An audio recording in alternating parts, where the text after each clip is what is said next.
There are a lot of dog facts that we've all heard and probably believe, but it turns out these 5 facts are actually totally false.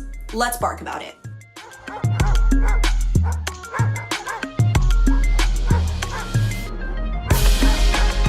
Welcome back to Alpha Paw, your destination for everything dog. I'm Bernie Zilio, and I'm on a personal mission to answer every doggone question you have ever had about your fur babies. And today we are debunking 5 commonly believed myths about dogs. Fortunately, we have an expert with us today, Dr. Ross Bernstein. Dr. Ross is a seasoned veterinary professional and pet care expert. He earned his doctorate degree in veterinary medicine at UC Davis School of Veterinary Medicine, and his work has been featured in several industry-leading publications, including the Journal of Veterinary Surgery. He is our go-to vet for everything we want and need to know about our fur babies. So welcome back to Alpha Paw, Dr. Ross. Hey, guys. Thank you so much for being here. I am stoked to talk about this subject. I, for one, was blown away, and I think our viewers will be too. So before we get into the 5 most commonly believed myths about dogs, what is one thing that you've heard as a vet that you're just like, why do people believe this? It's totally false. One of the biggest ones is dogs that are eating grass means they're sick, which is, sometimes if they are eating grass, they can be sick, but dogs that are perfectly healthy eat grass all the time and are totally fine. So it's not just because they're eating grass that they're sick. You got to look at the whole picture. Are they vomiting? Do they have diarrhea? Are they lethargic? Dry or tacky mucous membranes? It's not just eating grass means they're sick. Eating grass can mean they're sick. We got to look at the full picture. Got it. So even a healthy dog can eat grass. There's no cause for concern. Look at other symptoms. Yeah. Copy. Now, the first myth that we are debunking today is that when a dog wags its tail, it means he or she's happy. I always thought this was true, but apparently it could mean a whole bunch of things, right? Yeah, it's so the tail dogs don't speak, right? So their tail is a big part of their body language, and their tail can be straight up, it can be out and wagging, it can be down in between their legs. Tail movement does not necessarily mean they're happy. So again, have to look at the full picture and knowing that dog's way that it likes to communicate.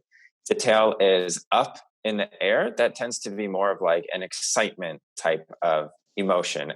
Or even sometimes dogs put their tail up when they want to be assertive or dominant or saying like, hello, I'm here. So they can put their tail up. It can be wagging too, but if it's straight up, usually it's a sign of excitement. If it's more horizontal with their body and wagging, that can definitely mean they're happy. That's more of a neutral type emotion. But sometimes it's in between their legs and wagging too. But when it's in between their legs, they're generally scared or fearful or sometimes guilty and they think they did something wrong. So when I come home and my dog's tail's wagging, can I assume that he's happy to see me, or could he be expressing other emotions? No, he's probably happy to see you. Dog, that's like the dog's highlight of their day. Good when answer. Their owner comes home. Yeah.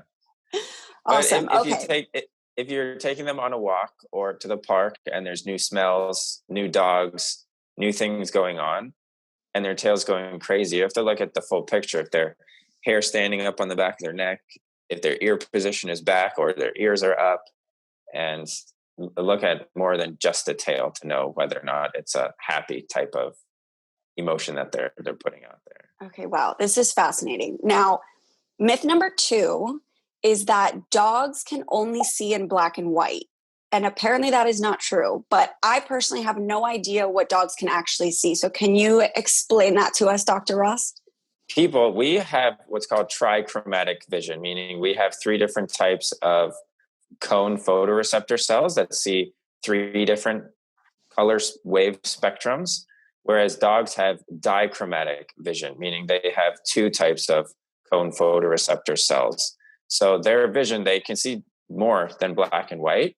They see colors on a spectrum of blues and yellows. So their vision is actually very comparable to a person that is red-green colorblind. It's actually very funny because a lot of dog toys are red or green and dogs can't really see those colors. So that's really marketing to us because we can see it. but the dogs can't. There have been lots of studies that have shown that dogs can readily tell the difference between blue and yellow, and so that can be a way to train them as well. But in terms of red and green, they cannot tell those colors apart. So those colors, how do they appear to them? Is it just gray? It's like, imagine if you looked at a rainbow, it would be a spectrum of yellow and blues instead of having the red, orange, yellow, green, blue, purple. It would just go from like a yellow to a blue. Interesting. This is like slightly off topic, but still relatable. If your dog is looking at a screen, like a TV screen, computer screen, phone screen, do those same colors translate for them, or is it different? Well, they do, but again, they don't see reds or greens. So it's everything's going to be in a spectrum of, they can see black and white too, but yellows, blues, and the purples. So a lot of the other colors there, it's like if you've watched a black and white video, you can still see different shades of gray. So they can see that, of course, but then there's yellows and blues and all the shades added there as well. Wow, that's wild. So my dog's favorite toy is like a little alligator and it's green. And this whole time I'm like, oh, he's a gator fan. When in reality, he has no idea what color this toy is. And so that's a little like heartbreaking. Yellow to him. He probably just sees it in like a scale of yellow rather than green. Yeah. Wow, that's so crazy.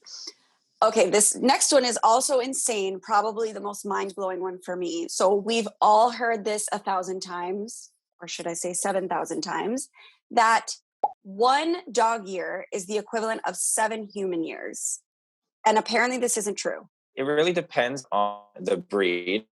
And sometimes, bigger dogs age much faster on average than smaller dogs. So a Great Dane has, on average, a much shorter lifespan than a Chihuahua or a Yorkie, for example. So usually the bigger the dog is, the shorter its lifespan. But different breeds have different life expectancies. I guess for an average dog, you could say it might be between 4 and 9 years is one human year. Other analogies that you can sometimes use is their first 3 years are kind of like our first 25 years. And then after that is every 3 years. I don't like this. Oh, so 7 years, I guess, like at some point in time, someone decided this was like a general average, but it doesn't necessarily apply to every dog, every breed. The statistics are pretty easily accessible on the internet. If you just looked up your own dog breed, my German Shepherd will have a life expectancy of what? Or my Dachshund, and you can find that information out pretty easily. So why, in like plain terms that I think I and our viewers would understand, but why is it that bigger dogs have shorter lifespans? Like, do their organs just age faster, or what's going on there? It's not really well understood. There are different diseases that certain breeds are predisposed to that can affect their life expectancy, such as different types of cancer, and certain dog breeds are more highly inbred. They can be more predisposed to certain heritable conditions that can affect their life expectancy. But that being said, like a Great Dane, I don't know why their average lifespan is like 6 to 8 years versus a Yorkie can be up to 12 to 16. I'm like questioning my dog choice now. No, I'm kidding. I love him so much, but I want him to live forever.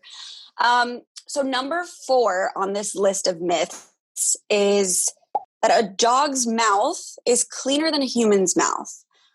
I kind of knew that this wasn't true, but I didn't know that it was fact. So can you kind of like break that down for us, Dr. Ross? Yeah, and this is as a veterinarian, one of the more frustrating things that I might hear from a client after I've just performed surgery, that they want to let their dog clean their wound with their tongue or their incision, and that's a big no-no, because their tongues are filled with bacteria. I mean, some dogs even eat poop. Like, how is that clean?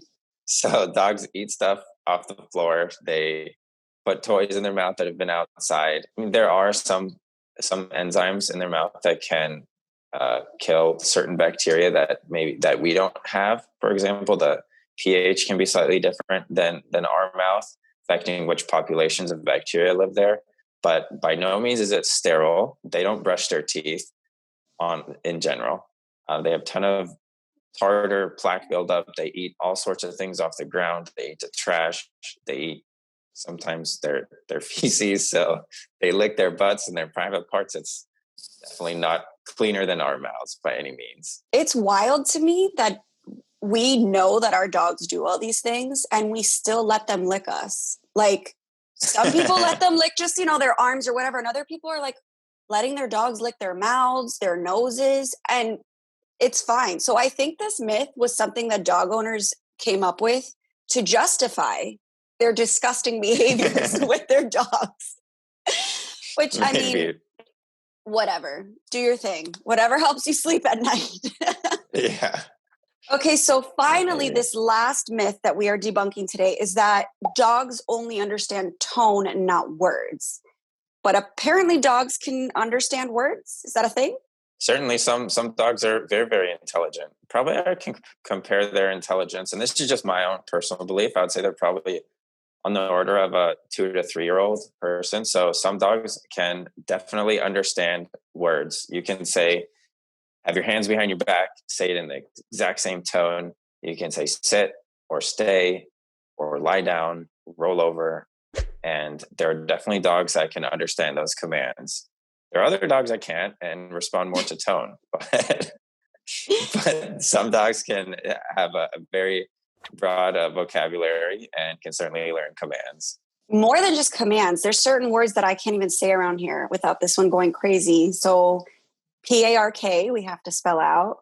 Do we want to go on a W? Yeah. We can't we can't say these words fully because he'll lose it. So it's pretty true, I guess, that dogs can and do understand words. But it's funny because if you use a certain tone and you're like insulting your dog just jokingly and they're just like, thanks.